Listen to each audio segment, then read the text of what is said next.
Subscribe करें हमारे YouTube channel को और बेल आइकन को प्रेस करें हमारे लेटेस्ट वीडियोस को देखने के लिए।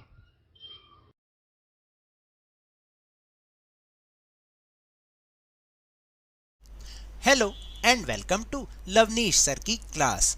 This is Directorate of Education GNCT of Delhi's worksheet number 29, and it is only for class 8 students. It has taken from the subject science, and we will learn and understand the chapter reproduction in animals in this worksheet. We'll also discuss the process of fertilization in this worksheet. So students, आज की इस worksheet में हम fertilisation process को discuss करेंगे, क्योंकि अभी तक हमने ये जाना था कि जो रिप्रोडक्शन होता है वो एक बहुत ही असेंशियल एक प्रोसेस है जो कि लाइफ की होप को और ज़्यादा बढ़ाता है। यानी ये हमें बताता है कि भाई कि इससे क्या होता है कि लाइफ इस अर्थ पर बनी रहती है। फिर हमने ये जाना था कि जो रिप्रोडक्शन होता है वो there are two types of reproduction, one is sexual reproduction and another is asexual reproduction. और सेक्सुअल रिप्रोडक्शन में दोनों यानी मेल एंड फीमेल दोनों की ही ज़रूरत होती है, तभी वो अपने जैसे बेबीज़ को आगे बना पाते हैं। फिर हमने ये भी जाना कि जो फीमेल्स होती हैं उनके रिप्रोडक्टिव ऑर्गन्स अलग होते हैं और जो मेल्स होते हैं उनके रिप्रोडक्टिव पार्ट्स जो हैं, जो ऑर्गन्स हैं, वो अलग होते हैं। आज हम उनके आगे की बात जानेंगे। We all know that we and our siblings get some characteristics from their mother and some characteristics from their father.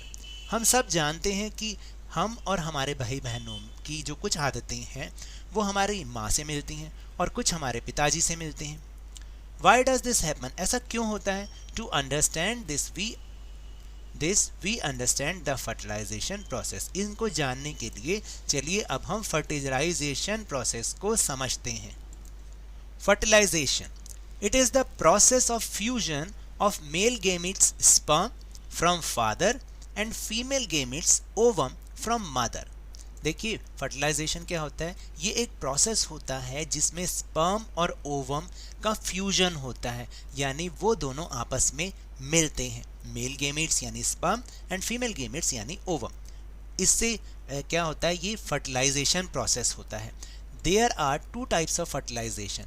Fertilisation two types का होता है। एक को हम कहते हैं इंटरनल फर्टिलाइजेशन। वो क्या होता है? The fertilization in which fusion of male gametes and female gametes takes place inside the human body is called internal fertilization. जब मेल गेमीट्स और फीमेल गेमीट्स का जो फर्टिलाइजेशन होता है वो ह्यूमन बॉडी में, दैट मीन्स जो फीमेल की बॉडी में होता है उसको हम इंटरनल फर्टिलाइजेशन कहते हैं। For example human, cow, hen, cat and dog. यानी ये जो एग्जाम्पल हमने दिए इनमें क्या होता है, इंटरनल फर्टिलाइजेशन होता है, यानी फर्टिलाइजेशन हमेशा अंदर होता है। Then second is external fertilisation, the fertilisation in which the fusion of male gametes and the female gametes takes place outside the female body is called the external fertilisation. तो देखिए बहुत ईजी है कि जब मेल गेमेट्स और female gametes का जो fusion है वो फीमेल बॉडी के बाहर हो रहा है तो वो एक्सटर्नल फर्टिलाइजेशन। तो इंटरनल मतलब फीमेल बॉडी के अंदर फर्टिलाइजेशन और एक्सटर्नल मतलब फीमेल बॉडी के बाहर फर्टिलाइजेशन। तो एक्सटर्नल फर्टिलाइजेशन के एग्जांपल है for example frog, fish, star fish, toads etcetera. यानी इन सब में ज़्यादातर जो एक्वेटिक एनिमल्स होते हैं इनमें हमेशा एक्सटर्नल फर्टिलाइजेशन होता है। यहाँ पर एक एग्जाम्पल भी दे रखा है, let's see. In such cases, female lays 100 of eggs. ऐसे केस में क्या होता है कि जो फीमेल होती है वो 100 से भी ज़्यादा अंडे एक साथ देती है। A layer of jelly holds the eggs together and provide protection to the eggs. एक जेली टाइप की एक परत होती है, एक लेयर होती है जो कि सारे अंडों को एक साथ रखती है और उन्हें प्रोटेक्शन देती है। As the eggs are laid, the male deposits sperms over them. जैसे ही अंडे दिए जाते हैं जो मेल होता है एक्वेटिक एनिमल में वो स्पर्म उनके ऊपर डालना शुरू कर देता है। Each sperm swim randomly in water with the help of its long tail. क्या होता है, हर स्पर्म क्या होता है, वो अपनी टेल की हेल्प से वो आगे की ओर बढ़ता है, स्विम करता है। The sperms come in contact with the eggs, और जैसे ही जो स्पर्म होता है वो एग्स के कांटेक्ट में आता है, दिस रिजल्ट्स इन फर्टिलाइजेशन, तब वहाँ पर फर्टिलाइजेशन प्रोसेस होता है।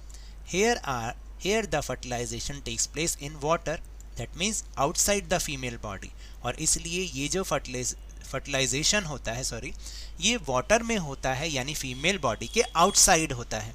This type of fertilisation generally takes place in aquatic animal, और इस टाइप का फर्टिलाइजेशन जो होता है ज़्यादातर जलीय जीव, जो पानी में रहने वाले एक्वेटिक एनिमल्स होते हैं, उनमें होता है। यहाँ पर एक पिक्चर के माध्यम से, एक फिगर के माध्यम से आपको दिखाया गया है। देखिए, जैसे फीमेल फिश ले एग्स, जो फीमेल फिश है वो अंडे दे रही है, और उसी समय क्या हो रहा है कि male fish waits to spread sperm over the eggs, जो मेल फिश है वो उसके ऊपर स्पर्म को स्प्रेड कर रही है, फैला रही है।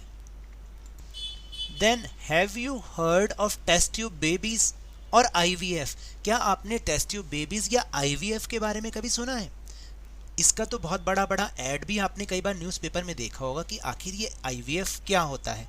देखिए, नॉर्मली तो फीमेल की बॉडी के अंदर ही फर्टिलाइजेशन होता है, नॉर्मली ऐसा होता है कि फीमेल की बॉडी के अंदर ही होगा, लेकिन कई बार आपने देखा होगा कुछ फीमेल्स ऐसी होती हैं जो कि जिनको बच्चे नहीं हो पाते हैं। उनका क्या रीज़न है? Let's know about them. In some women oviducts are blocked. बहुत सारी जो विमेंस होती हैं, औरतें होती हैं, उनके अंदर जो ओविडक्ट्स होती हैं, यानी जो अंडवाहिनी जिसको हमने बताया था, फेलोपियन ट्यूब्स जिसको हम बोलते हैं, वो ब्लॉक्ड होती हैं। Such women are unable to bear babies because the sperm can not reach the eggs for fertilization. तो ऐसी जो स्त्रियां होती हैं वो बेबीज को पैदा करने में अनेबल होती हैं, यानी सक्षम नहीं होती हैं, क्योंकि जो स्पर्म होता है वो एग्स तक पहुंच ही नहीं पाता। फर्टिलाइजेशन तो तब होगा जब वो वहां तक पहुंचेगा, लेकिन क्योंकि फेलोपियन ट्यूब्स ही बंद हैं तो वहां पर फर्टिलाइजेशन होता ही नहीं है। Due to blocking they can not reach the egg, और ब्लॉकिंग के कारण वो जो स्पर्म है वो एग तक पहुंच ही नहीं पाता। In such situation the doctors collect freshly released eggs and sperm and keep them together for a few hours for IVF or in vitro fertilization, fertilization outside the body। ऐसे में क्या होता है, जो डॉक्टर्स होते हैं ना, वो बिल्कुल फ्रेशली एग्स और स्पर्म को कलेक्ट कर लेते हैं और उन्हें कुछ घंटों के लिए साथ रखते हैं, और इसी प्रोसेस को हम कहते हैं IVF, इन विट्रो फर्टिलाइजेशन। याद रखिएगा, और ये फर्टिलाइजेशन हमेशा बॉडी के बाहर होता है। तो ज़्यादातर तो हमने बताया कि ह्यूमन में अंदर होता है, लेकिन कुछ केसेस में बाहर भी होता है। In case fertilisation occurs then zygote is allowed to develop for about a week, then it is placed in mother's uterus. तो देखिए, जब फर्टिलाइजेशन हो जाता है तो उस ज़ाइगोट को डेवलप होने के लिए 1 वीक तक बाहर ही रखा जाता है, और जब वो डेवलप हो जाता है 1 वीक के बाद, उसको मदर के यूट्रस में यानी गर्भाशय में दोबारा से उसको प्लेस किया जाता है। You will know more about this in higher class, और आप इसके बारे में अपनी आगे की क्लासेस में बहुत अधिक जान पाएंगे। Complete development of baby takes place in mother's uterus and baby is born like any other baby. और जब उसका पूरा विकास हो जाता है, जो उसका पूरा विकास होता है वो मदर के यूट्रस में यानी गर्भाशय में होता है, और जब उस पूरा विकसित बच्चा जब जन्म लेता है तो वो भी दूसरे बच्चे के जैसे ही होता है। Babies born with this technology are called test tube babies. तो जो इस टेक्नोलॉजी से बच्चे जन्म लेते हैं उनको हम टेस्ट ट्यूब बेबीज कहते हैं। तो इसके बारे में कुछ मिसकंसेप्शन भी है कि test tube babies are not grown in test tube. तो ये बोला जाता है कि जो टेस्ट ट्यूब बेबीज़ होती हैं ना, वो टेस्ट ट्यूब में ग्रोन नहीं करते, लेकिन ऐसा नहीं होता। आजकल साइंस ने बहुत ज़्यादा प्रोग्रेस की है, तो इस तरह से भी जिन फीमेल्स को बच्चा नहीं हो पाते हैं वो इस टेक्निक से उनको बेबीज़ हो सकते हैं। So now let's move on our question answer section. So the first question is, what is fertilization? In which part of the female reproductive system does this process occur? Fertilisation क्या होता है और female reproductive system के किस part में ये process होता है?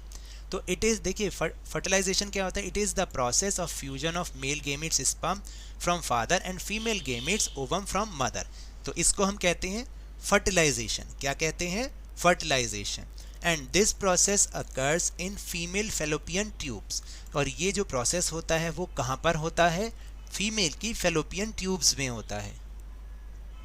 Then question number 2, give two differences between internal fertilisation and external fertilisation. Internal fertilisation और एक्सटर्नल फर्टिलाइजेशन में 2 डिफरेंस बताने। अब तक आपको समझ आ चुका होगा। The fertilization in which fusion of male gametes and female gametes takes place inside the human body is called internal fertilization। यानी जब human body के अंदर fertilization होता है दोनों का, male gametes और female gametes का, तो उसको internal fertilization कहते हैं। The fertilization in which the fusion of the male gametes and the female gametes takes place outside the female body is called external fertilization। यानी जब ह्यूमन बॉडी के female body के बाहर फ्यूजन होता है male gametes और female gametes का, तो उसे एक्सटर्नल फर्टिलाइजेशन कहते हैं। For example human cow, hen and cat and dog, ये तो इंटरनल फर्टिलाइजेशन के एग्जांपल हैं। और एक्सटर्नल फर्टिलाइजेशन के एग्जांपल हैं frog, fish, starfish, toads and etcetera. Now the third question, filling the blanks. Fusion of egg and sperm is called, क्या कहते हैं उस प्रोसेस को? Fertilisation. Second is, in cow and human dash fertilisation takes place. कौन सा fertilisation होता है human और काउ में? Internal fertilisation. Third is, external fertilisation usually takes place in कौन से एनिमल्स में? एक्वेटिक एनिमल्स, यानी जो पानी में रहते हैं। And the last question, write full form of IVF। In vitro fertilisation, याद कर लीजिए, in vitro fertilisation. So now that's all for this worksheet. अगर मेरे इस तरह समझाने से आपको थोड़ा सा भी समझ में आया हो तो इस चैनल को ज़्यादा से ज़्यादा सब्सक्राइब कीजिए, लाइक कीजिए और बहुत ज़्यादा शेयर भी कीजिए। और हाँ, मेरे साथ इसी तरह आसानी से वर्कशीट को समझते रहिए, लेकिन ध्यान और मन लगाकर पूरी मेहनत और लगन के साथ ऑनलाइन ही सही पढ़ते ज़रूर रहिए। और if you want to defeat corona virus then please wear a mask. और जब भी पॉसिबल हो और अवेलेबिलिटी हो इसकी वैक्सीनेशन अवश्य कराएं, क्योंकि कोरोना को हराना है और ज़िंदगी को एक बार फिर से सुहाना बनाना है। इसी उम्मीद के साथ थैंक यू वेरी मच।